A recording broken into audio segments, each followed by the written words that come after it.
Good morning, everybody. Happy Monday. So, look at everyone has their camera on today. This is gonna be a good day. I'm gonna go buy a lotto ticket. So here's what I want to start out with. Remember that whole thing we talked about called fourth quarter magic? It is alive and it should be present for all of you.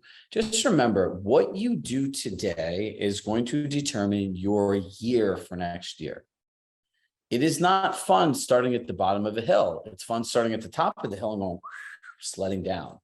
So remember, I wrote this on my social media today. You know what the perfect day to get started is? Today. Today is the first day to get started. So if you have not been doing things to focus on, clean up your diet, make sure you go to the gym, make sure you fill your brain with the right things, make sure you're around the right people. Listen, I'm going to keep going back to this because it's the most important thing. This is fundamentally your base. You have to control your controllables, right? If you lose control of these things, your life, your being, your physical state, what will happen through the media next year will be a self-fulfilling prophecy. You cannot control the market. You can control yourself, correct? So when we talk about business planning, we're going to change it up. Right? Because look, essentially, I'm going to be the first one to say this. The way people have been doing business plans in real estate is completely broken because people have the same problems that they did year after year after year, right? So let's look at the core areas of business planning in a changing market. Last week, we did the buyer experience, correct? And I hope you guys have gone through with the scorecard. And really the big takeaway of that is converting a lead or an experience is a culmination of multiple different touch points, right? There's so many different parts of this that we really need to look at. So when you think about how am I planning my business, it's not planning my business. How am I planning my customer's experience? Because remember, every year that goes by, technology increases and buyers and sellers have more things before that they can only get from you. Now, the second part of this is, right, the buyer experience is one. We're going to do the seller experience. Let me go through 3, 4, and 5. The third part on here is understanding your skills that you need to improve. You can write this down. If you don't improve your skills, you will never make more money on purpose. You'll never make more money on purpose. Because if you don't know how to talk to people in real estate, there's always going to be a gap. Think about it. If you had to honestly answer and put a number in the chat, how many more listings or clients would you be able to have if you could handle commission objections over the course of your career? Put a number in there. I'm interested to see what people say.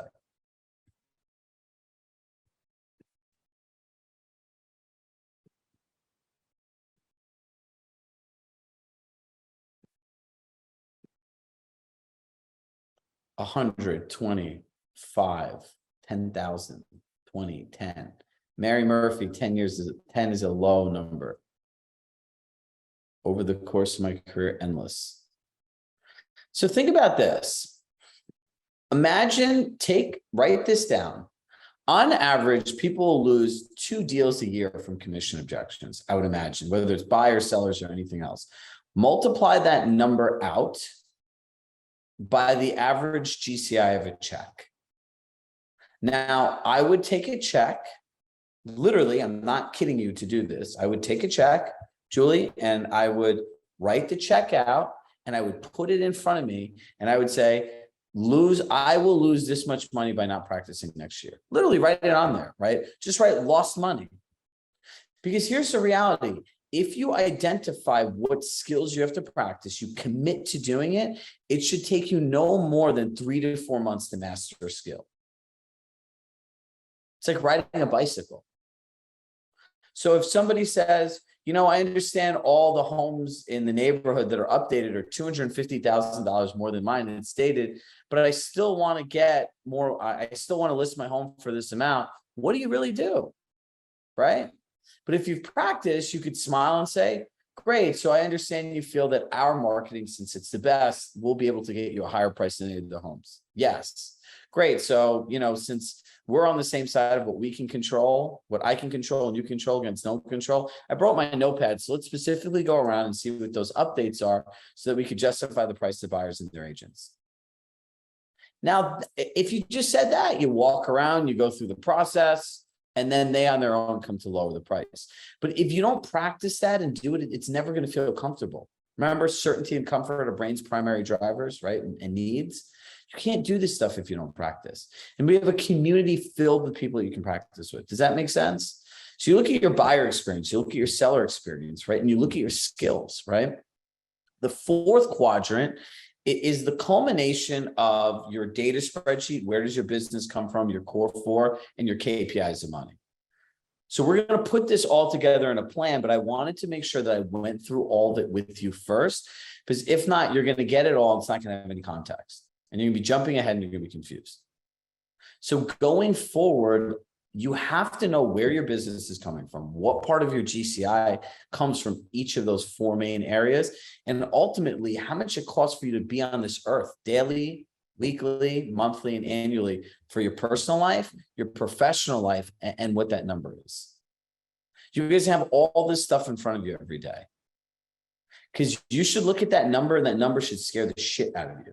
Because you're going to, when you look at what that number costs, the blended average between, bless you, between your business and your life, and you're sitting there like, well, I don't want to do my 5-3-2. I don't want to call people. I don't want, literally, you just cost yourself that much money every day. Now you're behind.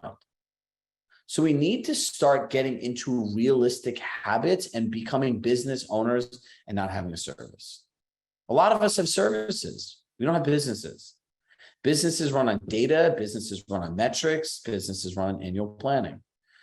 As part of this, we're working on putting more stuff together for you between now and the end of the year, where I'll show you how to map out all your coffee meetings, all your client dinners. Like, we'll literally make things where you could write the people in and everything else. Like, we're trying to do, not trying, we are doing as much as we can for you for next year, right? So it's like, if you look at how this all evolves, because we want to evolve just like you, it's going to go from, hey, here's how you do it now, to here, we've done it for you, now just go do it. Right? Like that's the plan, because we need to be better partners to you as this all changes as well too, because what got us here is not what will get us to the next place. Right? So that's the fourth quadrant of your business plan. And the fifth part is goal setting, right? Like, obviously you have to have goals, but if you understand how to maximize your client experiences, you understand the skills that you need to improve by understanding where your client experiences need to improve and where you're getting stuck. Then you understand where your business comes from and the financial aspect to it. Then isn't it much easier to set realistic goals? I can tell you this, doing business planning with agents for the last 10 plus years, every time you get to the goal setting, yes, if you get to the goal setting, you're like, well, what should I put here? Like, you get confused, right? And like, a lot of these business plans are really overwhelming and they don't make sense, right? Business plans typically are these things that people do and they don't look at. You have to be connected to your plan, but your plan has to be broken down into habits, into your actual schedule so they happen. Make sense? Is this a little different than we're taught to think through business planning? 100%. Right? My goal is to simplify this, right?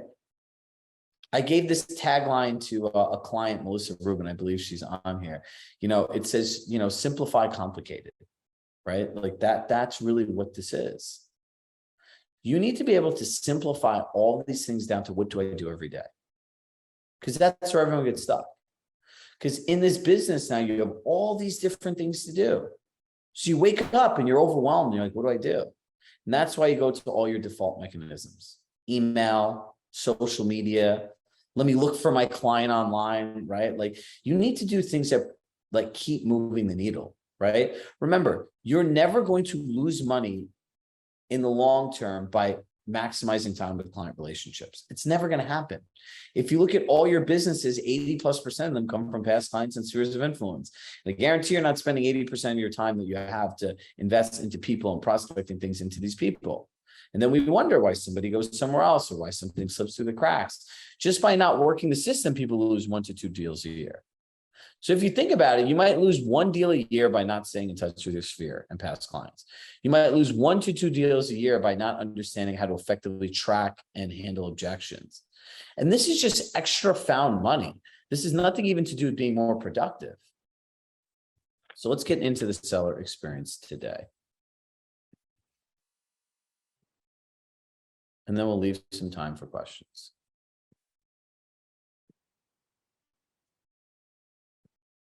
All right, so pre-qualifying, right? Creating and completing a CRM contact with tag and notes. Like that's the very first thing, right? You need to have organized data. And when you're making a CRM contact, make sure that when you meet somebody that you put a tag in that says the specific location, right? So I would say maybe for mine, Westport, Connecticut. And then I would say off market because it has not been on the market. And I put listing appointment, right? So that if say the person doesn't sell or whatnot, you still, if you have clients that are looking in that area, you can look at the ones that you had a listing appointment that they're off market in a certain area that didn't convert. And that's a different way that you can also get leads. Remember, the time that we put into this in the beginning is what makes a difference in time out, right? There's a cost to not being organized because you miss opportunities. Create a collection for comps and share it with the client prior to the appointment. Now, when you're going through and doing this, this is where you should put your comments in. Anything you know that can make you look more of a local market expert and how you interpret the data. And essentially, it's like you're telling them, this is what I want you to think about. Here's what I know about this property. It says 5,000 square feet, but it sold for this much money, but it had a 1,500 square foot finished basement that they included in the square footage. Those are the things that are going to make you stand out to a client. In the initial contact, right, the whole Med-C, motivations, expectations, disappointments, concern, right? So now we go into the listing pitch. Create a marketing calendar, a communication plan. Do you have samples of your additional marketing, right? When you have samples of your marketing, you could say to them, I could say, Antonio, if this was the exact marketing for your home, do you feel it would be its best representation? Is there anything that you've seen that might be different that we should look at? What would you change? Is there and really the essence of doing this is called anchoring, right? You're getting them in agreement and to anchor down that your product, your service, your marketing is the best for them. So in the end, if they have objections, you could just sit there nicely and say, I'm a little confused. About what? And I would say, well, you had said that you felt that this was the best representation of your home. Has that changed? You no longer care about the best representation, right? This is how you plant the seeds. So when people have objections in the end, you have something to go back to. Do you have a digital version of all the marketing collateral for your iPad? Everyone should own an extra large iPad, right? You got to remember, the pictures are upscaled in Retina and they look beautiful on there. So if you really want to create that experience, that impact, these are the investments you have to make. A printed and bound book, you can do these at Compass, the black books. Copy of all the papers and disclosures for the agent and the client, right? So when you go through the pitch, you get there, you want to, how well do you review their goals? I'd say, Sarah, so what I heard is, you're motivated moving for blank. You're excited about blank happening. Your expectations of me and a realtor as your partner are blank, blank, blank. These things didn't go well in the past. You want to avoid them. And really, so your biggest concern is this. And by them acknowledging that, number one, you show that you listened.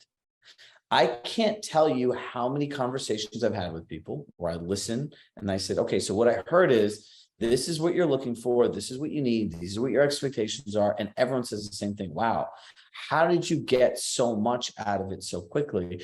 Is because when you listen to listen versus listening to talk, you internalize what somebody's saying very differently, right? And listening to the listening is a learned skill that a lot of us are challenged with. Now, when you have a clear understanding of what somebody wants, then it becomes very easy to give it to them. Right. And a lot of these things, if you look at this one, it really comes down to listening, right? And going through this so that you're in alignment. It's clear and explicit alignment on who they are, what they want, why they want it, how they're going to get there, all that stuff. Because you got to remember, real estate agents generally go in and we just present, right? We just go in like, here's my company, here's my marketing, here's what I do, here's what I do. But listen, last time I checked, moving sucks. It is a very personalized experience to everyone. And unless you meet somebody where they are and understand what they're doing and why they're doing it, how effective can your pitch be? It's like people who go into people who go into people's houses that have pets and young kids and overemphasize the concierge pitch. Do you know what it's like to have kids under 7 years old with pets and trying to contain all these things so someone can paint your home? It's a nightmare. So you should be mindful of that. Pitch and compass. How well can you explain the company? Can you even explain it the same way every time? And is the way that you explain it even quantifiable? By the way, if you haven't signed up, I'm going to be doing my new version of Pitch and Compass on Wednesday. I highly encourage all of you to attend. It is a really good session. So if this part, Pitch and Compass, explain the company, is challenging for you, we'll go through that on Wednesday. Explaining the market. This is a huge one. If you haven't watched some of the past market shift webinars, you should. How do you explain the market so the seller takes ownership of it in their own words and you're never wrong, right? Listen, you can't control the market. So put an asterisk next to this one, and that's you control, I control, no one controls. You need to master that. A communication plan. Do you provide a predictable experience, and have you practiced giving it to them? Meaning, can you set the stage in a context that they know to be true in their present belief system? If I can get you to believe that you would never drop your water or cell phone off to a place that didn't have business days, business hours, after our policy, an emergency contract clearly defined, then it's going to be impossible for me to get you to agree to a communication plan. Because you're like, wait, this doesn't make sense. Comps, how to position the home in the market. How well can you do that? As you can see, the listing one goes on and on and on and on and on. It's 4 full pages. So I see Cynthia like this. So here's my point to you. Who feels like they have a lot of work to do right now? Say yes. Yep. So let's talk about how to do it together. All right. Number one, you should do it with each other. Like if any of you are within driving distance to each other, go lock yourself in a room. Like, look, you see like my Post-it notes here. You want to go there and do this with other people, and this is how you map it out. Right? You really want to map this out. Cynthia, I'll put a link to the checklist before we leave today. So 0 to 1, we want to map this all out, right? When you're sitting here, like, what should I do during the day? Does anyone have downtime right now? Hit yes again in the chat if you do. Some of us do, right? This is the time. I'm telling you, man, something happens once Thanksgiving happens and like once Halloween happens. So if you have downtime, you need to obsess over this. If you don't have downtime, go in your screen time and go look at what you're doing every day, and you can find the time. Believe me, no one here is so busy that they don't have downtime. I find that hard to believe. So look at your schedule, and maybe I'm wrong, right? But most of the time I'm right with these things. Go look at the screen time on your phone. It is a time management system. We all need to start at the beginning and start going through this process and mastering it. If you don't master it, how are you going to scale your business? How are you going to make more money? How are people going to refer you, right? There's this saying I always have. It says, create experiences worth sharing. So when we do these presentations, when I do any of these sessions, do you know what I spend most of my time thinking about? What are the people going to think, feel, and do after this? Like that's what I obsess about, what your experience is gonna be like after. And then it's easy for me to create for you, right? Same thing with your clients. You're going into selling someone's house.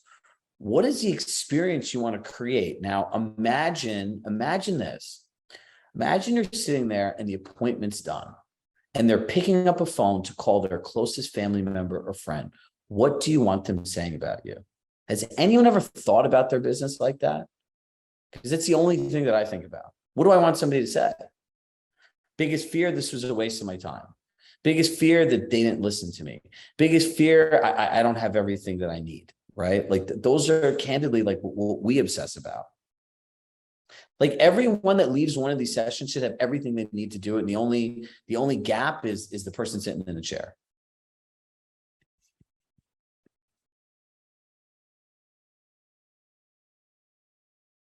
That's what we want to obsess about. Client experience is everything. So think about it. Imagine you didn't even do a business plan. And the only thing you did was, and I'm not telling you to do this, I really hope you don't, but if you had no plan and the only thing you obsessed about for the next 14 months was your client experience, buyers and sellers, would you not make more money and get more referrals? No one is working on this stuff. Nobody. In a week, I talked to dozens of sales managers, people at Compass Leadership. No one is even thinking about this. Go back to the Four Seasons, go back to the hotels, anyone that's traveling, right? Go to a high-end restaurant and really pay attention to the details. If you've gone to these restaurants more than once, what you really like about them is obviously the quality of the food, but the experience you get, it's the same thing over and over again. All right, so drop your questions in the chat right now because we went through a lot, and I'm going to put a link to this PDF in here for everybody.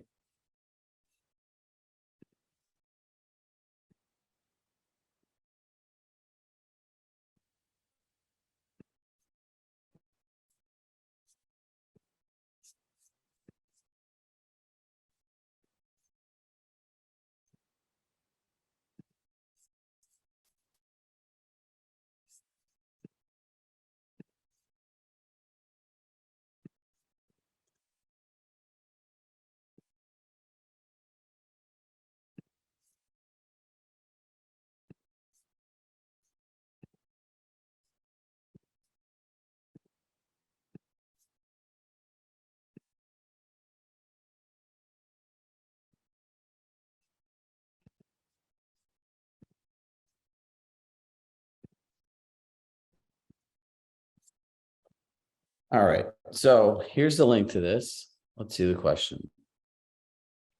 What did you say to watch to understand the market? Our past market shift webinars, right?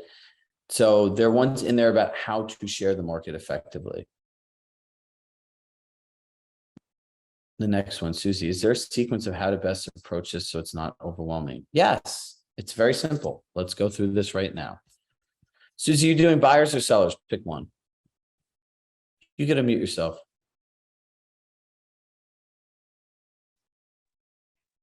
Sellers. Okay, perfect. So I would go. It's 4 pages. Yeah, exactly. So here's what you do. The first time block, you see how it says pre-qualifying? I would do this one day. I would do the listing presentation the next day. I do the pitch the next day.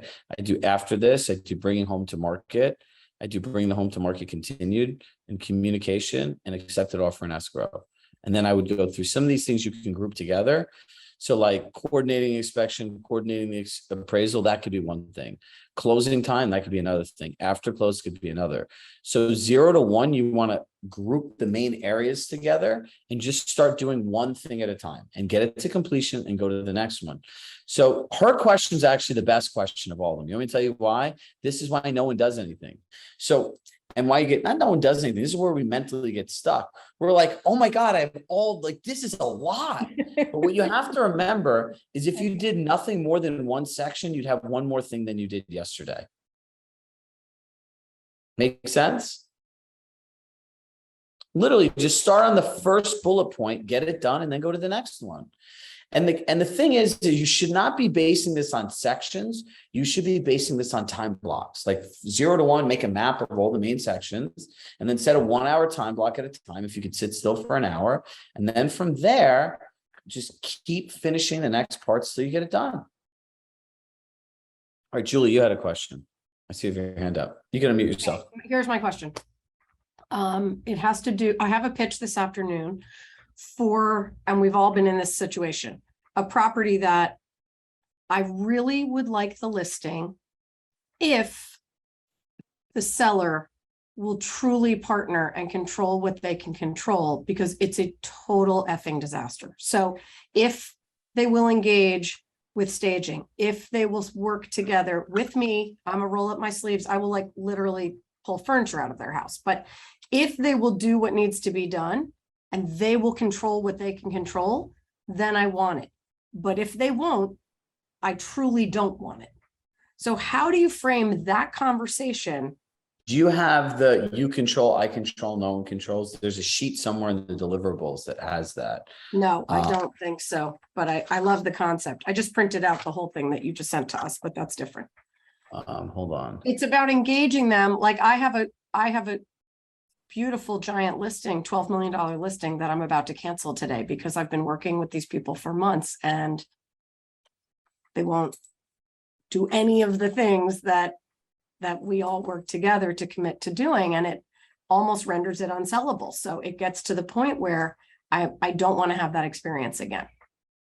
So what you want to do is go through, be like, look, in selling your home, there are things that you can control. Send me a separate email Okay. and copy the CSE community email. We'll post this to everybody. Oh, wait, I think somebody just, is this it? Yep, the key to effective partnerships. You just put Amazing. this. Awesome. Whoever Thank you. did this on my team, I love you. Look, so what you I want to do do is too. this. You want to go, and what I want to say is, hey, before we go through pricing or anything else, I just want to get us in alignment. The things that you can control as the owner, things that I can control as the agent, and things that no one can control that are out of our control. The goal is to effectively partner what you can control and what I control against no one control. Make sense? Yes. Perfect. Then Great. you go Thank through, you can control the price, the condition, and everything else.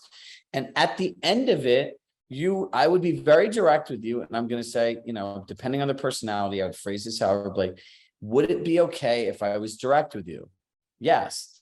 In helping you achieve your goals, these are the 5 things that I would need you to partner with me on, since you can control them, to be able to reach your outcome. Is that something you're willing to do? And they're going to say yes or no. If the person says no, what's your plan B on reaching your goals if you're not willing to do these things, right? And then at the end, you can just say to the people, and this is what makes people come back to you and actually do your work. You're going to say respectfully, I'm not going to be able to take your listing on these terms and promise those kinds of results without these kinds of things. And I'm 100% okay just telling you that and walking away, because I don't want you to put your house on the market and have a bad experience. Because what that looks like is you calling me every time because you think I agreed to what you wanted to do, which I knew was wrong from the beginning. Be honest with people. They'll respect you for that, especially if it's a higher end listing. Everyone who knows me knows I'm pretty darn direct, but it's that preliminary conversation of it's that piece. Thank you that I was missing. So We got to get on the same page. If you say you're going to do X, you can expect X result. If you say you're going to do X and really do Y, X result is not possible. It's just not. Yeah, and you just want to be really clear. Look, the beauty of the you control, I control thing, it actually uses human psychology and the way that our brains are programmed to make decisions.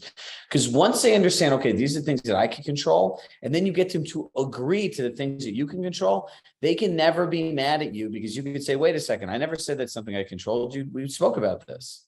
You guys need anchor points to come back to. So I have a feeling at some point between now and the end of the year, I really think I need to just go through with everyone on like how to give an actual listing presentation and like what to really talk about, right? Like what are the fanatical things?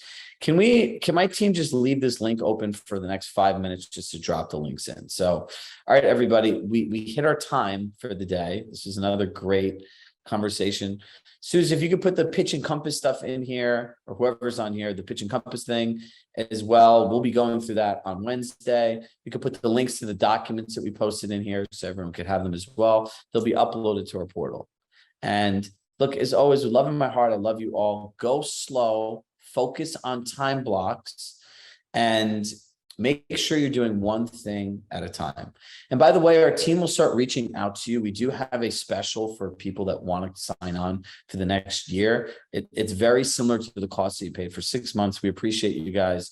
We'll send an email out with that stuff probably at some point this week. Mary had asked, when can we sign up for the training for next year? So I look forward to being more than your coach next year. I look forward to being your partner.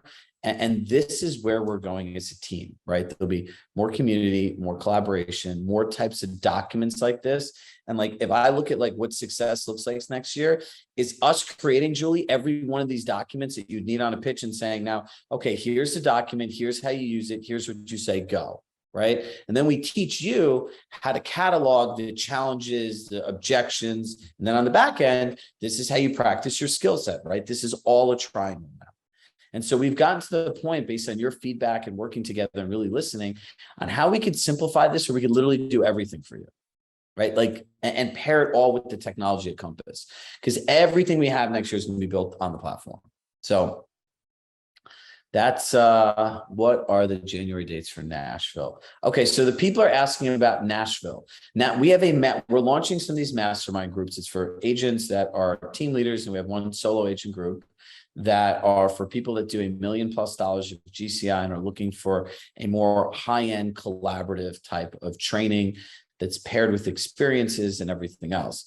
We have other groups that we're going to launch. One other group for people between probably like 350 and 800 as well. So if you have any interest in that, you could just email our community and our team members will get you the stuff that you need. So as always, I have to jump, but we'll leave this open so you guys can all sign up. We also have a great panel this Thursday on agents sharing how they're going to get through a recession.